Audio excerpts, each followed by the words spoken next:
Okay, good morning, everybody. Welcome to this week's My Story.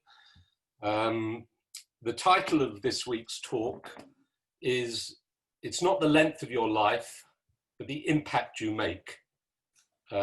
These few words say everything about the life cut short of Dr. Benjamin Angel, born with cystic fibrosis, who by the age of 26 had already achieved so much in the medical profession and had lived every day of his life to the full. Today, Benjamin's parents, Ruth and Anthony Angel, will talk to us about the birth, life and death of their son, of the impact on them, and of Benjamin's inspirational and life-saving legacy. Ruth has been a trustee of both the Cystic Fibrosis Trust and Janetics, and has been a dedicated and prolific fundraiser and event organizer for charity all of her life. Anthony reached the heights of the legal profession as global managing partner at Linklaters, global co-chairman at DLA Piper, and then outside the law as managing director of Standard & Poor. He's had many charitable roles and is now chairman of Janetics. Ruth and Anthony, a very warm welcome to South Hampstead. Thank you, and thank you for inviting us. Thank you. Okay, well, I'm not quite sure how to follow that, but thank you for the introduction, Lawrence. And good morning, everybody, and it's lovely to see so many friendly faces. It's a bit worrying if you don't. Anyway, when Lawrence asked Ruth and I to speak this morning, we looked at the South Hampstead website. And I must say, the range of talks that have been given in this series is just amazing. You've got the most remarkable group of people who've made the most amazing presentations in previous weeks. And we didn't feel we could, thank goodness we don't have to compete with that, because we're talking about Benjamin. And we want to tell you about our elder son Benjamin's story, Benjamin Baruch Ben Tovia Lev, Zichron Livracha, who with his wife Louise was actually a member of South Hampstead for the 3 years before he died in 2005, aged 26. And I'll talk a little bit about what he achieved through his life, together with Ruth, and his legacy. And you may say, well, what kind of legacy can somebody leave after just 26 years? Well, the answer is a great deal. Benjamin, supported very much by his rock, his pillar of strength, Ruth, through his life, undertook medical research at 2 major labs and published papers in magazines like Nature and so on, which are highly prestigious. He was one of a tiny group of people with his condition, cystic fibrosis, as Lawrence mentioned, one of a tiny group who actually became a doctor, a medical doctor. He set up a company called ITL Systems to develop ideas he had for improving the NHS and the way it trained doctors. And that's the precursor of a company which today has software used by tens of thousands of medical professionals, and it services over 20 million patients. The foundation, established in Benjamin's memory, provides multi-year scholarships for medical students training to become doctors at the Hebrew University and from across Israeli society. And he inspired the transformation of the way in which we now tackle Jewish genetic disorders in the UK. But let's just start at the beginning. I just want to check, Lawrence, because my screen's gone black, that you can still see me. Yes, I can see you. Okay, great. I don't know why you've gone black, but... No, okay, right, I can see you, anyway. So I was born on the Finchley-Hendon borders, one of the oldest of 3 siblings. I traditional United Synagogue background. I went to Moss Hall Junior School in North Finchley. I managed to win a free place to haberdashers. And my mother came from a fairly orthodox background, and I was sent 4 times a week to Cheder, 3 times during the week and on Sunday morning. My father was in the SHtory business. We weren't wealthy, but he was an extraordinarily well-known, friendly and well-loved man, and totally devoted to the community. He was 49 years on the board of Kinloss Synagogue, 25 years he chaired the Parents Association, he ran JNF committees, he was very involved in the Freemasonry, became a London Grand Rank, means nothing to me, but I gather it's quite important. And so kind of charity and things was very much in my blood, as indeed it was in Ruth's. And Ruth and I met when I was 15, Ruth was 13, actually Go to watch. Yes. at a charity committee meeting, founding a new younger JNF committee in a flat in Finchley Road. We became committee members, and although I only managed to get one date with Ruth at that time, we stayed friends. We worked for charity throughout our teens. We formed another charity committee called ZEDEC, the most important part of which was that actually it enabled me finally to persuade Ruth to start dating me more regularly, and which was just before I went up to study at Cambridge. At the time, I wanted to become a chemical engineer, and I was offered the opportunity to work at BP for 6 months. And if I worked there for 6 months and went and worked there during the long vacs, then they offered to pay my tuition fees, which sounded a pretty good deal, and to pay for my living expenses at Cambridge. I very much enjoyed my 6 months, although at the end of it, the one thing I did conclude is I didn't want to be a chemical engineer, so I gave up my scholarship and went up to Cambridge with absolutely no idea what I wanted to do.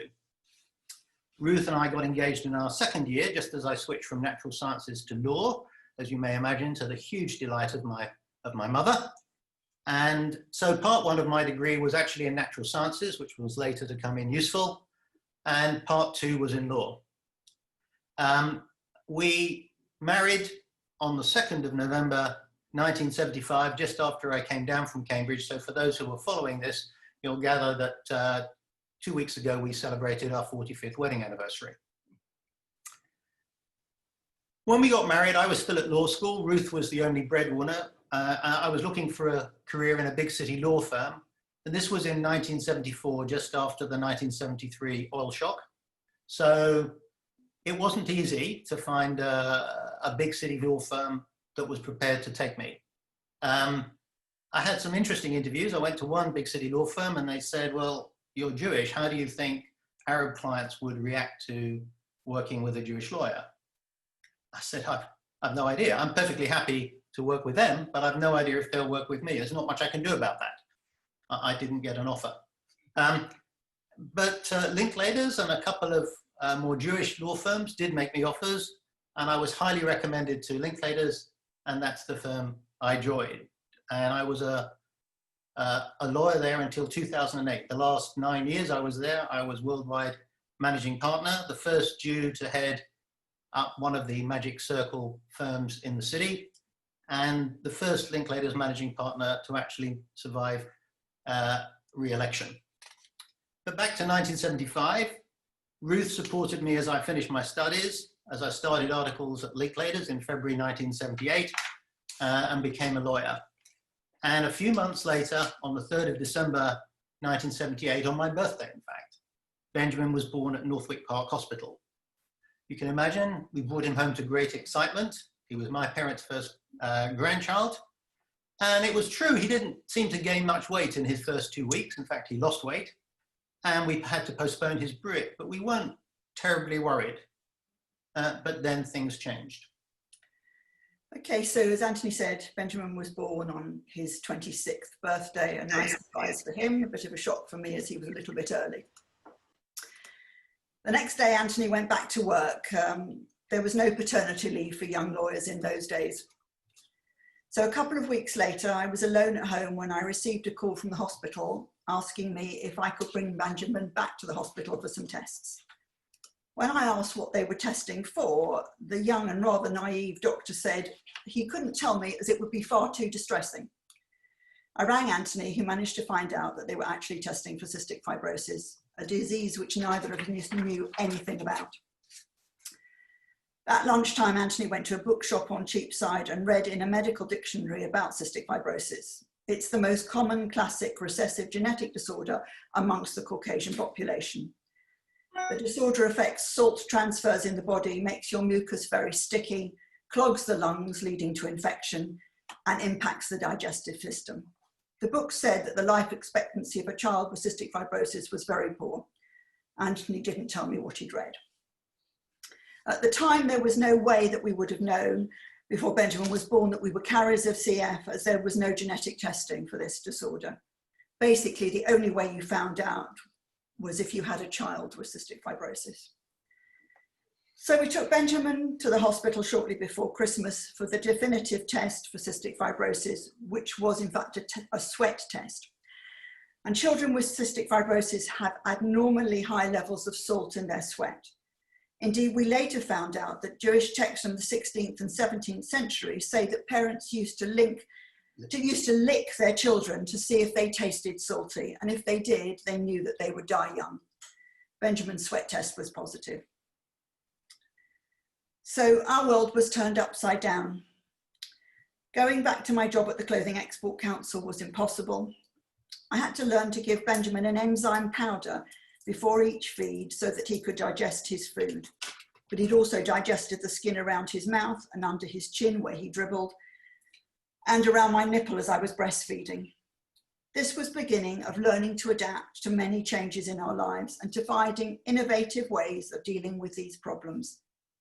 There was no Google and almost nothing in print on how to take care of a child with CF, so we simply had to work it out for ourselves. At the time, Benjamin's life expectancy was late teens.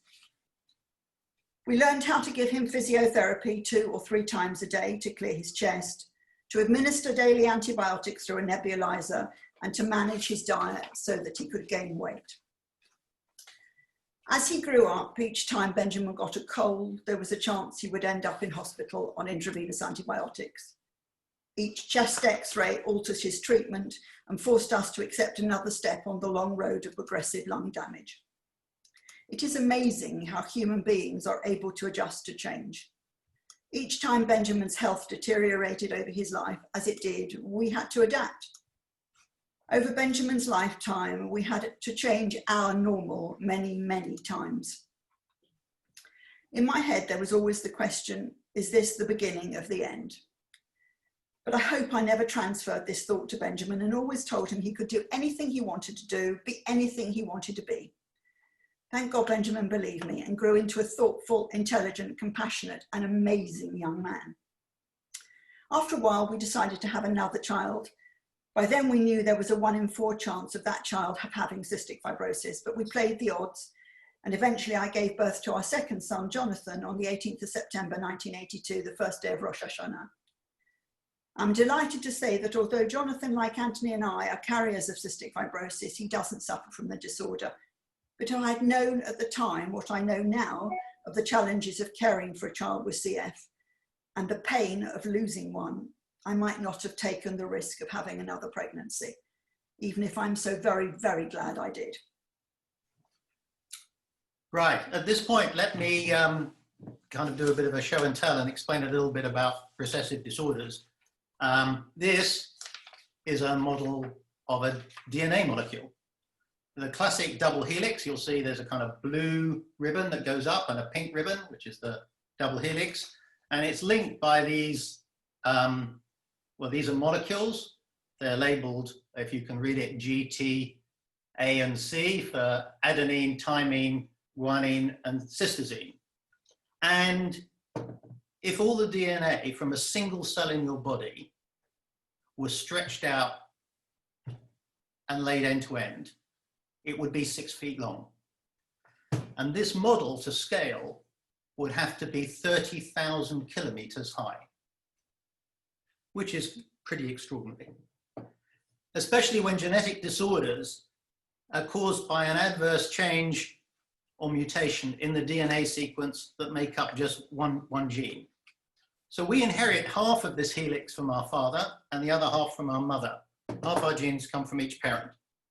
And recessive disorders only manifest themselves if you get a mutated gene, a defective gene, a problem gene, whatever we want to call it, from each parent. If you've got one parent who carries a mutated gene, you are going to be fine, because you will always get from the other parent a good gene, and the good gene will override the bad gene. It's only if both parents carry the mutation that you have a problem. There's then a 1 in 4 chance that the child will inherit 2 bad genes rather than 2 good genes, or 1 good gene and 1 bad gene. You'll get 2 bad genes, or that's a 1 in 4 chance that you will have the disorder. So, the most common life-threatening recessive disorders in the Jewish community are cystic fibrosis, which Benjamin has, and Tay-Sachs. They both, carriers in the Ashkenazi Jewish community are about 1 in 20 to 1 in 25. So 1 in 20 or 1 in 25 of us, I don't know how many people are on this call, but there will be a number of people on this call who are carriers. But it won't have made any difference to their lives, and it can't unless they marry and have a child with somebody with the same disorder. And many of you may ask, why is the Jewish community, why does it seem to have so many of these genetic disorders? Let's call them Jewish genetic disorders. Well, the fact is, every community has disorders that are particular to that community. So if you look at the Cypriot community, thalassemia is prevalent. If you look at the Black community, it's sickle cell anemia. If you look at the Sephardi community, there are a number of genetic disorders that are particular to that community, but that community actually comes from a wide variety of places in the world, from North Africa, from Iraq, from Persia, or originally Persia, now Iran. It is a much more diverse community. The Ashkenazi community is incredibly non-diverse. Every single one of us Ashkenazi Jews can trace their origin to essentially 1,000 families that lived in Central Europe 1,000 years ago. So somewhere in southern Germany, there are this 1,000 families, and all Ashkenazi Jews are descended from that group. Because on the whole, until very recent times, Ashkenazi Jews married other Ashkenazi Jews. And therefore, whatever were the founder mutations, the founder problems within those 1,000 families, are the Jewish genetic disorders that we have to face today. So that explains a bit why these disorders exist. But let me go on. It took a few years for Ruth and I to, following Jonathan's birth, to get Jonathan's birth, to get onto an even keel. But once we had, we had both our kids, and we'd learned how to manage them. We turned our attention to raising funds, especially Ruth. There's an organization called the Cystic Fibrosis Trust, which was doing research into a cure for cystic fibrosis. And we put a huge amount of effort into that. Ruth and I both became trustees. I became treasurer for 8 years. But as I tried to build a career as a lawyer at the same time, Ruth devoted her energy into raising funds. She raised hundreds of thousands of pounds a year for the Cystic Fibrosis Trust. In fact, I don't think they had ever seen in what was that organization anything quite like an enthusiastic Jewish fundraiser before. Anyway, over to you, Ruth. Okay. So meanwhile, despite the problems he faced, Benjamin, on the whole, did very well and stayed largely healthy, growing up to be an extremely intelligent and thoughtful young man. Like his dad and later his brother Jonathan, he went to Haberdasher School and showed himself to be an extremely strong student. Because it was important for him to stay healthy and fit to cope with times of ill health, he swam every day and became a proficient tennis player, golf player. He often played golf with my dad at Hartsbourne. He was born with great drive. His prep teacher once wrote in his report, "He's a born leader, but I still like him." He had a wide circle of friends and a strong interest in Judaism and Zionism. At the age of 16, he went with FZY to Israel, supported by some very close friends, and became chair of his local FZY committee in Stanmore.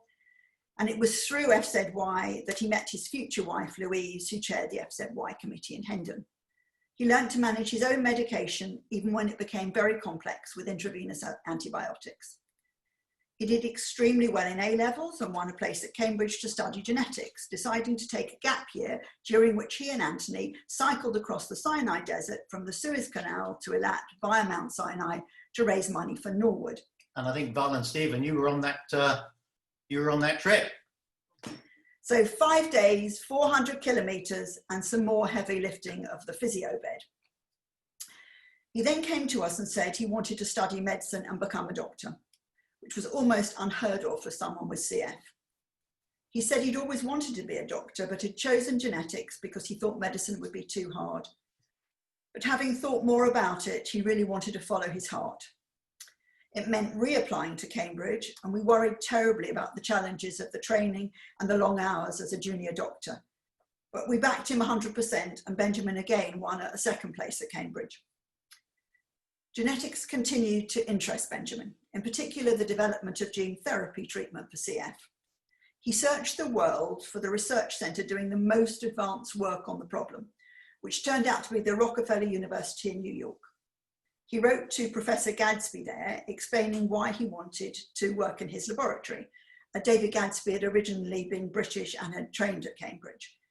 And David was a remarkable man. Even in a lab with 4 Nobel Prize winners, he was extraordinary. He set Benjamin a series of questions on 1930s film and jazz, and Benjamin was a keen musician. So Benjamin answered all those questions, and David said, "Come whenever you can." So David went on to mentor Benjamin and show him amazing friendship, later inviting him and Louise to spend time at his home at Woods Hole with David's wife, Patricia.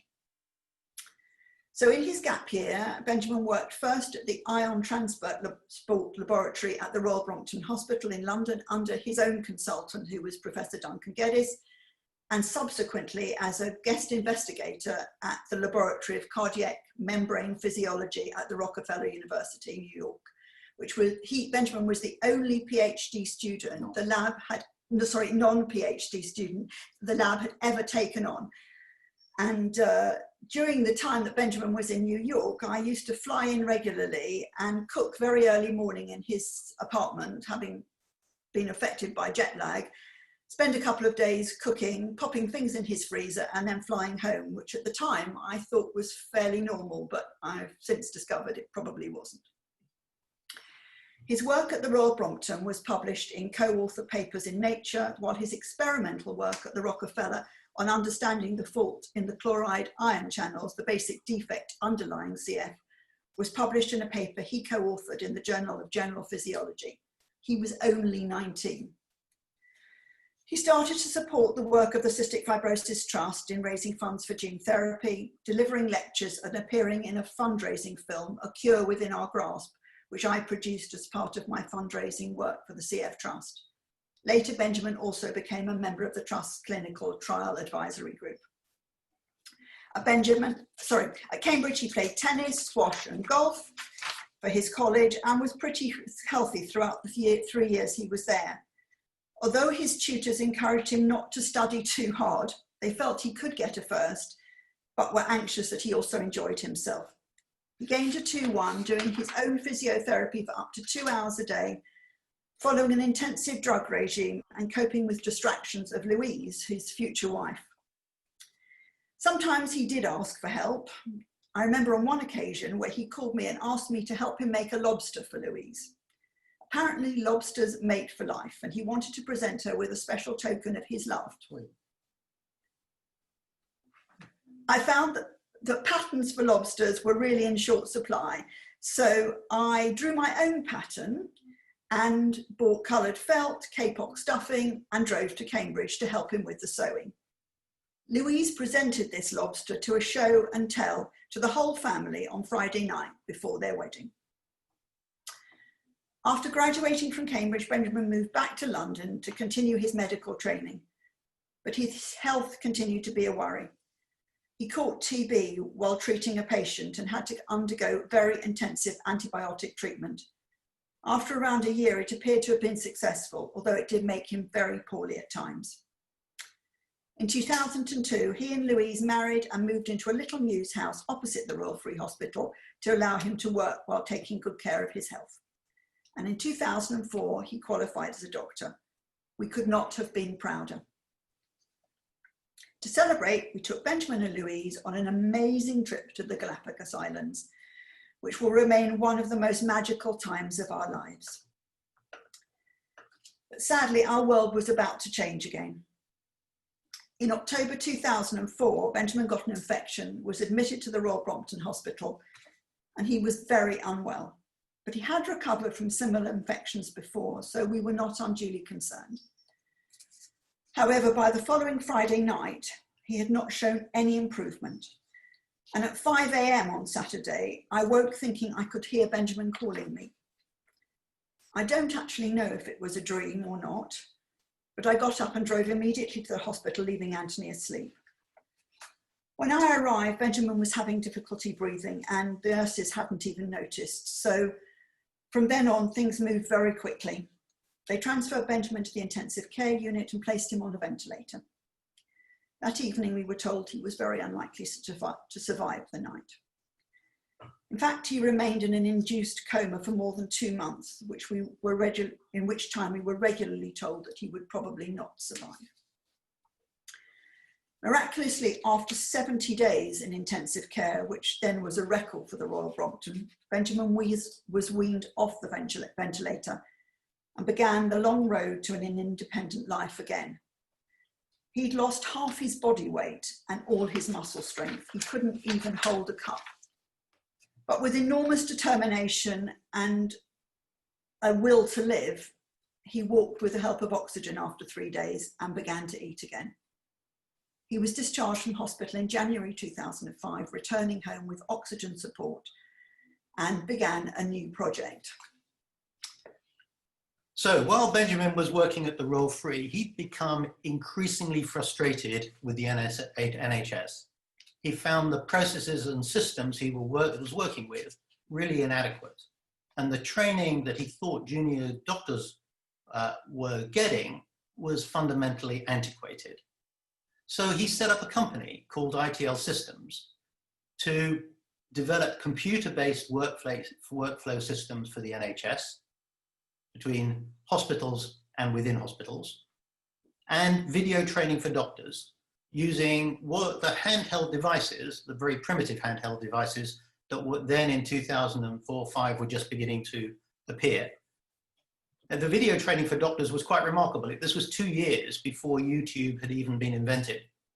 And the results were so impressive that in 2004, he was awarded the UCL Young Entrepreneur of the Year Award with a cash prize to take his ideas further. So whilst he was recuperating, Benjamin focused on developing these ideas through ITL Systems. And he got some way, but tragically, his work there was cut short. A few months later, on the evening of the 2nd of October 2005, on Erev Rosh Hashanah, Benjamin passed away, 2 months short of his 27th birthday. Sorry. You can imagine this was a devastating blow. At the time, I was worldwide managing partner at Linklaters, but I really can't remember much about the next year. A couple of years later, I retired from Linklaters, and as Lawrence said earlier, I became executive managing director at Standard & Poor's, the credit rating agency at the heart of the credit crunch, trying to help them cope with the aftermath, become regulated, and split the company up. 2 years later, with that complete, my job disappeared. So I went to help my nephew David and his cousin Adi, who, backed by my brother and I, had decided to try and take forward some of the ideas inspired by ITL Systems. They'd established Vantage Health to help in the modernization of the NHS in the same sort of way that Benjamin had been trying. I was CEO at Vantage for a while, and I have remained a director ever since. And I've seen David and Adi make that company an extraordinary success. Vantage Health provides workflow solutions for the NHS that incorporate artificial intelligence so as to manage patient flow across the entire system and reduce the pressure on hospitals and on scarce resources by helping clinicians choose the right pathway in which to send their patients. They started with dentistry, and Vantage Health software is now used by 15,000 dentists serving 20 million NHS patients across the NHS. It probably is covering more than half of NHS dentistry referrals. And it's now expanding beyond dentistry to cover all other aspects of the NHS. And it provides GPs and other referrers with instant access to hundreds of clinically approved guidelines and care pathways, and gets feeds from what's available in a particular area, so it's highly localized to the particular challenges in the area that they're dealing with. To give you some idea of its efficacy, its lead product was recently installed in a hospital in Northwest London, and that hospital estimates the savings in that one hospital at £15 million a year, with a much greater accuracy of referral and vastly improved patient experience because you're not being referred to the wrong place. During the COVID pandemic, Vantage Health worked with London Northwest University Healthcare NHS Trust at no cost to try and transform that system so that it was able to cope with the huge increase in demand for hospital services and the fact that people were working in multiple locations, whether at home or a hospital or GP surgeries and so on. And that solution was so successful that it's been awarded a grant by Innovate UK, the UK's innovation agency, in recognition of its effectiveness in helping to manage the COVID spike. In fact, we heard from Northwick Park Hospital that that hospital would have fallen over had it, at the height of the COVID pandemic, had it not had this software. Separately, following Benjamin's death, Ruth and I frankly just didn't feel able to continue our work for the Cystic Fibrosis Trust. But we set up a foundation in Benjamin's memory, and over the next few years, as we tried to learn to manage to live with this huge hole in our lives, the foundation started to sponsor medical students at the Hebrew University. Men, women, Haredi, secular, Arab, Jew, a whole range of people. And if I can just very quickly show you, we go and see them every year. We have dinner with them and I have lunch with them. And I can't tell you how much pleasure we get from our meetings with this quite remarkable group of people. These are all people who have had incredibly challenging lives, and they're now becoming doctors and doing the sort of work that tragically Benjamin is unable to do. The foundation also makes contributions to other good causes, and that's how we came to be approached by an organization then called Jewish Genetic Disorders UK.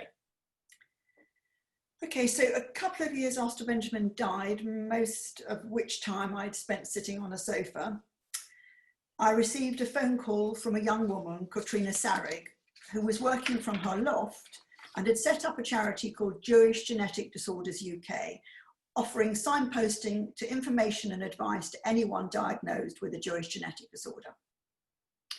Katrina had been recommended to talk to me as she'd been told I had a great deal of fundraising experience and she needed money to run her charity.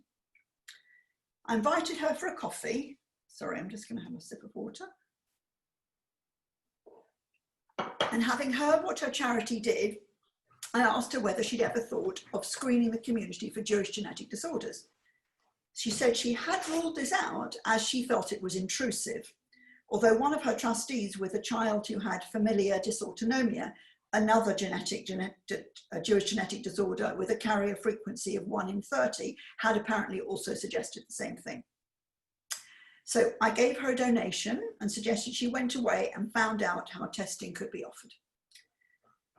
Katrina was keen that any screening should be done with the highest possible medical standards, and she returned some months later, having found an NHS laboratory in Manchester which could offer testing for 9 disorders common in the UK Jewish community. She'd lined up genetic counselling with NHS counsellors from first at Guy's Hospital and later from North West Thames Regional Genetic Services at Northwick Park Hospital, and we were on our way. so long as we could afford to pay for the NHS and for those services. So I organised a dinner at home for 60 friends, cooked the food, invited them, and all of these people I knew who were so close to us and had remembered Benjamin, and I knew that they'd support a community screening programme. And their generous donations enabled us to start genetic testing in the UK for those 9 disorders. Initially, Katrina organised educational lectures and community screening programmes in synagogues for groups of young people hoping to start a family. Within a year, we had discovered 2 carrier couples of life-threatening genetic disorders and who, without our testing, would have gone on to have babies who would have lived only a year at most. We had proved that you could save families the terrible struggle of dealing with children with these disorders and the heartache of losing a child. Anthony and I joined the board of Jewish Genetic Disorders as trustees, and soon after, the charity changed its name to Genetics, and Anthony took over as chairman. So as you can imagine, we'd often talk to Benjamin about, doing our work for the CF Trust, about the possibility of getting a cure for cystic fibrosis. But towards the end of his life, Benjamin said this was fundamentally the wrong approach. The cost of finding cures for the huge range of genetic disorders, recessive genetic disorders, even just life-threatening recessive genetic disorders, was extraordinary. And I don't know if you've seen that for CF, for example, one drug costs the NHS last year signed a contract for one drug which helps 50% of people, 50% of the problems with CF, and that costs £500 million for a 5-year contract, £100 million a year to the NHS. So he said it's the wrong approach. What you need to do is to stop further children being born with any of these disorders. And we promised Benjamin that we'd do everything in our power to do that.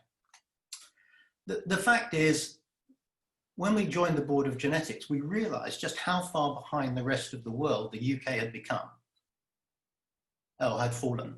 If you look at Israel, at the US, at Canada, at Australia, around the world, genetic testing for recessive disorders before a couple have a child is absolutely routine.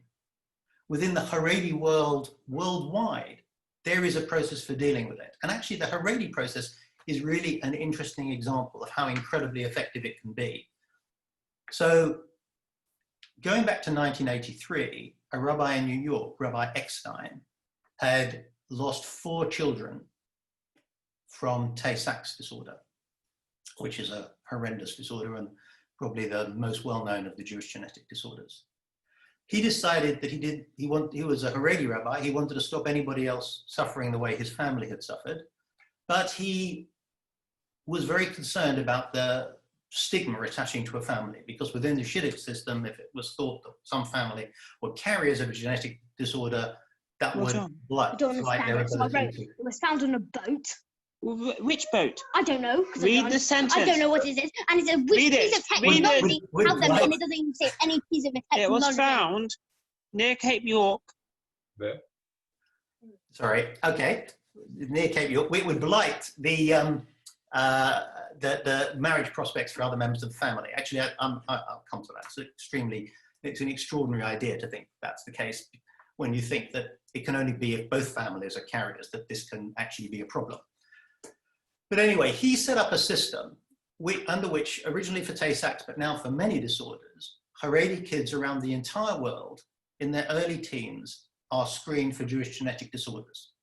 But amazingly, they're not given the results. Instead of being given the results, they're given a 9-digit ID number. When a family wants to make a shidduch between 2 people, before that young couple are introduced, before the parents meet, the first thing they do is to send the 2 ID numbers to a computer in New York, which tells them whether that couple are compatible or not compatible. In other words, compatible because they are not carriers of the same recessive disorder, or compatible, or not compatible, sorry, or not compatible because they are both carriers of the same recessive disorder. Now, this system, which works within the Haredi world has been unbelievably effective. There has been over a 90% fall over the past 20 years in life-threatening recessive disorders, kids being born with life-threatening recessive disorders within the Haredi community. So that proves that this approach can work. But of course, that kind of anonymized approach can't work in the real world where people meet in a very different way. It's also running into a lot of issues with the medical profession, which thinks it's inappropriate to test people and not give them their results. And it also is based on this idea of stigma, which when you think about it is bizarre. Pretty well everyone on this phone call will be a carrier, or this video call will be a carrier of several recessive disorders. Most of them will be very minor. There will be probably 1 in 3 or 1 in 4 of us who carry a severe recessive genetic disorder. And actually what we want to do is we want to normalize this thing. We don't want to have a stigma and people hiding it beneath the surface. So anyway, we realized that within the UK, we had barely scratched the surface of this problem there, and we needed to do something about it. To give you an idea of the scale of the problem, I just share my screen again.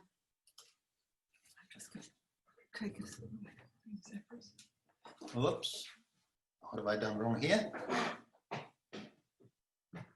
Sorry, I will try that one more time. Okay, so these are the 9 disorders which are the most common Jewish genetic disorders that we screen for, and you'll see there's Tay-Sachs, there's cystic fibrosis, there's familial dysautonomia, Canavan's disease, Fanconi anemia, a lot of them. Essentially, if you add up those odds, 1 in 5 of us are carriers of one of those 9 disorders, and 1 in 200 couples within our community are carrier couples for a disorder we screen for. But the critical point to bear in mind, and actually if you have been kind of daydreaming through part of this, the one critical thing to take out of this entire talk is you are only at risk if you don't know that you're a carrier couple. If you do know you're a carrier couple, then you can have your own children perfectly safely. But you need to know before you conceive a child that that's the case. The problem can be solved, and I can talk later about the different ways in which it can be solved. But the problem can be solved. So the one message I'd say to you to give to your kids, your grandkids, get screened. If you get screened, knowledge is power. You can have children free of these disorders. But, so 4 years ago, Genetics launched its Genius program. And the Genius program aims to eliminate new cases of severe recessive genetic disorders in the community. We recognized that we had a problem because there's a huge backlog of people who've never been screened for these disorders, who are of childbearing age. But we also wanted to stop the problem getting worse. So when we launched the Genius program just under 4 years ago, it had 3 prongs to it. First, we worked with Pages, which is the organization of Jewish secondary schools. And we now go into every mainstream Jewish secondary school in the country, educate the children about genetic disorders in year 12 and offer them screening. Secondly, universities. Let me just add, screening now is really simple. It's just a spit test. It used to be a blood test, that's now ceased. It's just a spit test. It's really simple, so it's possible to do it even with 16, 17-year-old kids. Universities, there's 8,400 Jewish kids at universities throughout the UK, but 6,000 of them go to just 9 universities. So we set up a rolling program to go around universities and screen students who perhaps weren't screened at school because they weren't at a Jewish school, or who had gone to university after we started our screening program in schools. And then we sponsored the Barnet Clinic, which is a NHS clinic at Barnet Hospital, but you can access it remotely as well as in person, where young couples thinking of having a child can get genetic counseling and get testing. So that is strongly supported by every synagogue movement in the UK, which now advises people who are getting married under synagogue auspices of whatever denomination, from Federation down to Liberal, to get screened before they have a family. So all told, the Genius program now has reached already thousands of kids, and we're screening, until COVID came along, we're screening well over 1,000 more every year. But we've now adapted our procedures to deal with COVID. So at the end of November, the last week in November, we have our Genius University screening, where so far over 250 kids have signed up, and we could well end up with close to 300 by the time things close on Mondays, but you've got one day to sign up your grandchildren or whatever for the program. They will get counseling online, one-to-one on a video call. We'll post them a testing kit. They can post it back to us and they'll get their results. And in January, we're having what's called Juniory month to try and encourage young people who are married or thinking of having a child very soon to get tested, because we're worried that COVID is deterring people from going to the Barnet Clinic. So we've made great progress, and I'm pleased to say that actually we're able to share our knowledge with other communities. Going back to what I said before, there are other communities that have this sort of problem. In particular, the Muslim community. We were approached last year by Lord Mohammed Sheikh, who is a member of the House of Lords. He was running a conference in Parliament, which was aimed at problems associated with consanguineous marriage within certain communities, particularly Muslim communities from areas like Bangladesh or Pakistan and so on, where consanguineous marriage, marrying relatives, cousins and things, is quite common. And of course, you can see why that would give rise to a much higher incidence of of their genetic disorders, whatever genetic disorders they carry. And he approached us because he had a lot of pushback from within the community, from imams and others, who were concerned that people would, it would enhance Islamophobia if people thought that they had these disorders in the community and they publicized it. And they even asked, is it Islamophobic to do this testing? Do you regard it as anti-Semitic to do this within the Jewish community? We said, of course not. This is us taking care of the health of our own children. So we spoke at that conference. It was very successful, and we keep in contact with them and other people to see what we can do to help other communities tackle similar problems. So let me just turn back to Ruth. Okay, so during 45 years of marriage, we've shared some great highs and some terrible lows. Although Benjamin passed away before his brother's wedding, we had the privilege of seeing both our sons grow into wonderful young men, 2 wonderful bar mitzvahs and 2 amazing wedding celebrations. And we now derive great nachas from our 3 wonderful granddaughters. We also gain comfort from knowing that Benjamin achieved so much himself and also leaves an amazing legacy. First, through his inspiration that still drives Vantage Health to improve efficiency, revolutionise patient pathways and improve outcomes in the NHS.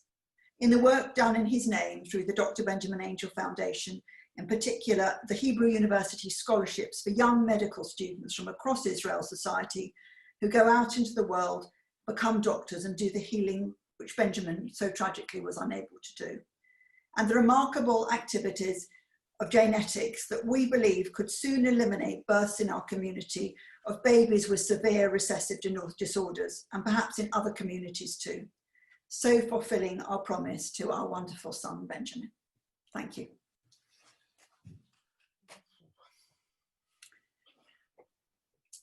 Thank you very much, Ruth and Anthony. It was amazing, so much information to process. I'm going to open this out for a Q&A. Anyone got any questions? Can I just ask you, Ruth and Anthony, how do you quantify? I mean, you talked about Dor Yeshurim, which is the Haredi charity, and that they've been exceptionally successful, and they've been able to reduce the number of disorders. How do you quantify at the moment with genetics? We've been running the Genius program for about 4 years, coming up for 4 years.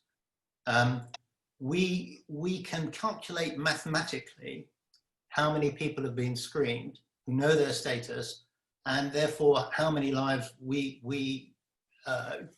but for that, how many babies would have been born to that group. But bear in mind, we're doing it across a group that now ranges from 16 years old, year 12 in schools, through to people who are married and just thinking of having another child. So it's progressive. Over time, we know that there will be hundreds of lives saved. How many we've saved so far? Well, one of the things that is important is in making this acceptable across the community, we have gone to enormous efforts to work hand in glove with the NHS. So everything we do is supported by the NHS. We worked with NHS genetic counsellors. We have the clinic at Barnet. We work with accredited labs. And we make sure that the results go to the individual person being tested and are copied to their doctor. So if they're 16-year-olds and they forget, they can always find out what their result was. They might know they had something, but they might not remember the complicated name of what it was. So the result of that is we don't actually get the results. We don't actually see which particular people tested positive. We get aggregated numbers, so we know, 15%, 20% or whatever a particular school tested positive for something, but we don't know of any individual what happened. So we can't track on an individual basis. We can only track statistically. But we do get people contacting us, obviously, afterwards saying, yeah, this is amazing, thank you, and this is what's happened. And with the two particular carrier couples, they actually went on to have children through IVF because they got pregnant naturally, each of them in turn, and actually found that they were carrying a child with a Jewish genetics disorder. So we know for a fact that both those couples were saved from going on to having children with a genetic disorder. Thank you. We're only talking about life-threatening genetic disorders here, not things that really wouldn't be a problem, but the things that would affect a child's health catastrophically. I understand. Pam, you have a question? Yes. Firstly, a huge thank you. I wonder if you could speak a little bit about the techniques that, sorry, can you hear me? Yes. Yeah. Techniques that allow couples each with a recessive gene to go on and have healthy children. Okay. Yeah. Okay. So there are different approaches people take that we've seen people take in practice. So some people, once they know there's a 1 in 4 chance, are prepared to take the 1 in 4 chance, but have a very early test, because it's now possible to test after 6 or 8 weeks, whether you are carrying an affected child. And they then have a termination if they find that's the case. Many people are not happy with that approach. So there is something called PGD. PGD is effectively IVF, but IVF is now so sophisticated that when you have an IVF process, you can ensure that the only eggs, the only embryos that are reimplanted back into the mother are free of the genetic disorder. So PGD allows you to have your own kids, confident in the child you have through the IVF process is free of the genetic disorder. Any questions? Could you raise your hand if you have a question? Val? Can you unmute? Hold on. Can you unmute? Can you unmute?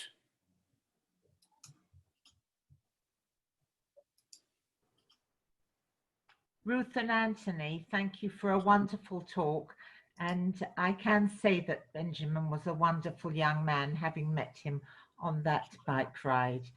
I just wanted to know, have you tested in all the Jewish schools and what universities? Okay, so we screen, obviously not since COVID has started, but up until March of this year, we test in all the mainstream Jewish schools. So that includes, you know, Hasmonean and Yavner and JFS and King Solomon, King David. So the mainstream schools, we don't test in the Haredi schools because the Haredi schools obviously have their own system, work through Dor Shurim and their own system. It proved a bit difficult to begin with, but we now have a very good relationship with Dor Shurim. Dor Shurim was concerned that we would screen people, for example, in schools like Hasmonean, which have some very religious people and some less religious people, who they would like to screen. One of the rules of being able to be screened through Dor Shurim, and this is again associated with the stigma issue, is they will not allow you into the Dor Shurim system if you've been screened anywhere else. So if you know your result, they will not allow you to go into the system. So you're effectively banned from the SHtory system. So we are very careful when we go in and do our education in Jewish schools to say, if there is any risk that you will want to have a shidduch with somebody, you know, within that shidduch system, don't get screened with us. We'll always screen you later.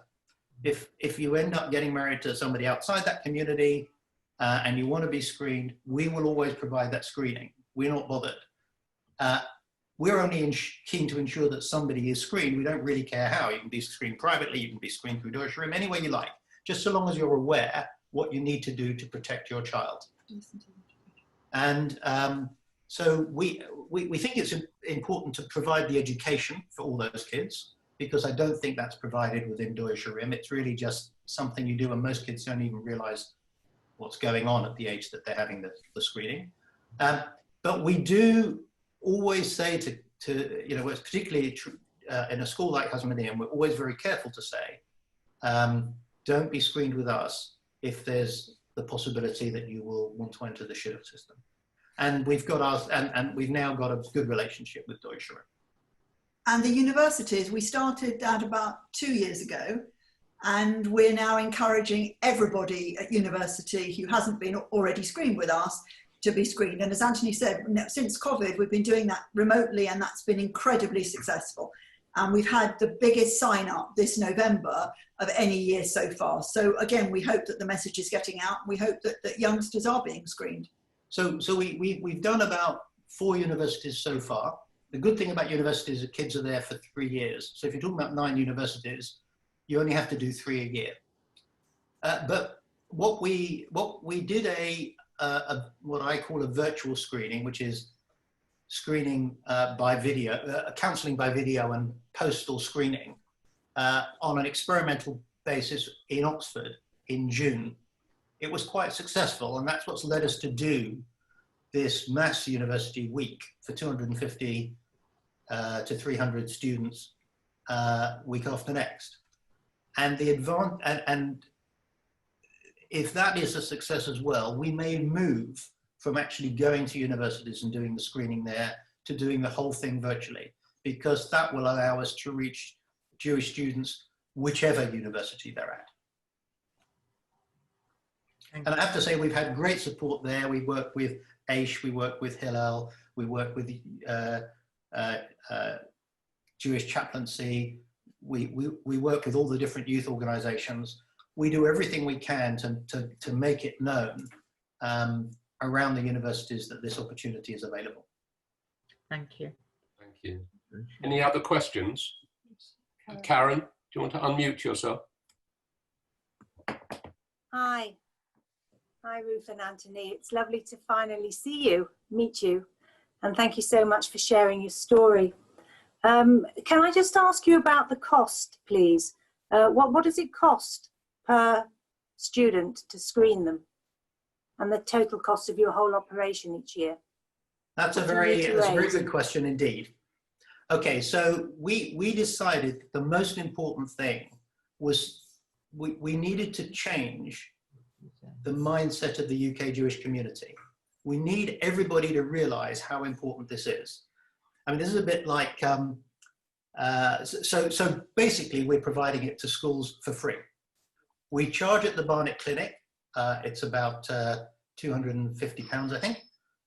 But when all screening in schools and universities is free.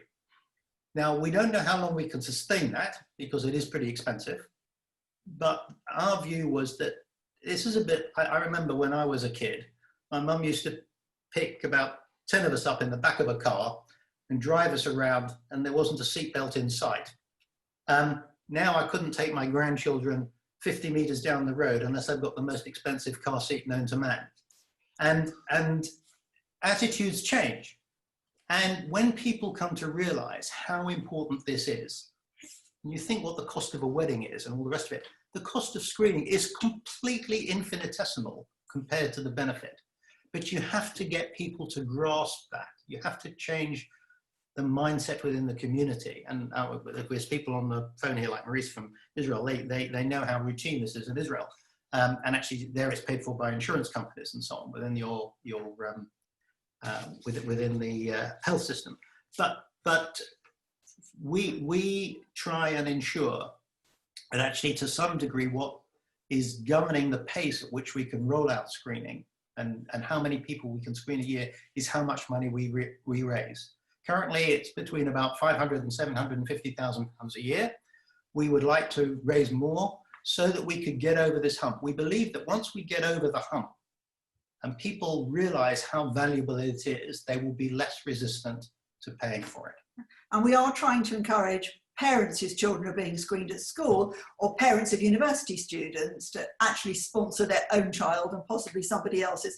But again, that message is quite difficult to get over because when people think it's free, I don't know how they think it's going to be free, but they actually don't really consider that the money has to be raised from the community elsewhere. But that's a problem that we're solving slowly and with the help of lots of supporters. So yeah, it'll work in the end.